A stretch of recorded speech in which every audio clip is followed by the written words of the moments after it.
So now let's talk about knowledge representation and reasoning, right? So I gave you an example of a simple game where you just had to take left, right, and then find the efficient path from reaching from the source goal to the destination goal, right? Now here's a slightly more complex game. Here, think of this again as a maze or a grid in which you will start from somewhere and you have a goal that is to pick up the gold which is there somewhere inside this maze, right? But now the rules of the games are slightly more complex. So there is this rule that if there is a line in the current cell, then there is gold in the left cell to its left.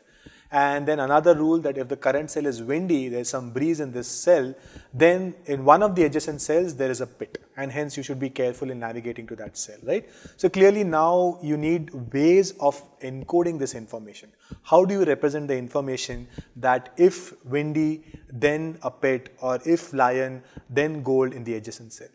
To do this, you need some knowledge representation ideas, which essentially is propositional logic or first order logic, right? So the first rule written in yellow, I'll represent it by the following rule, which is written in blue, formally represented using logic is lion cell implies that is gold in the left cell, right? That's what I would write it as, or some form of this. I've written it in a slightly simplified form here, but this is how you would formally write it. This is one rule that in your system, right?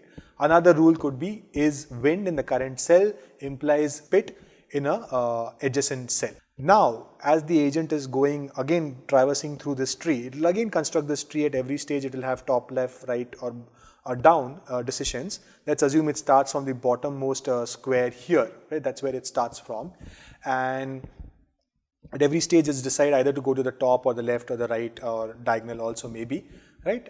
So now it's traversing through this tree, and at certain points it needs to do reasoning. What is the reasoning it needs to do?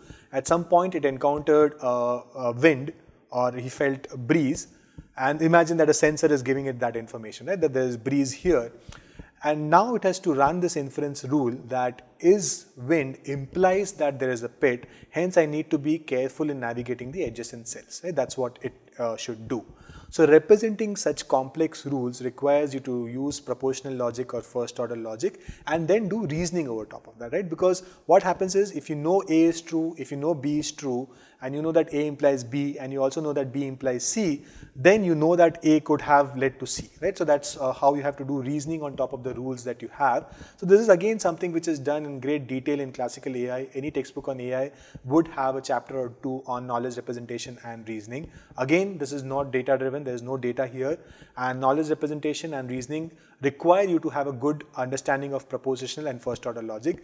This is again not done in most courses which are out there and claim to be AI courses, right? This is a part of AI, but what most people teach in AI is not unfortunately AI, but more on data science or machine learning, although it's called like a diploma in AI or a postgraduate course in AI, right? But you need to understand that these are what you would find, and you can go and check this in a popular textbook on AI. The most popular textbook is AI, A Modern Approach, and you'll see that a significant number of chapters are spent on the first problem, which I said problem solving, which involves search, and then knowledge representation and reasoning, and then along with it planning, right? So planning is when you have to do this sequential decision making over a knowledge representation, using a knowledge representation from going from one state to another state and so on, right? So this is again not a part of data science, right?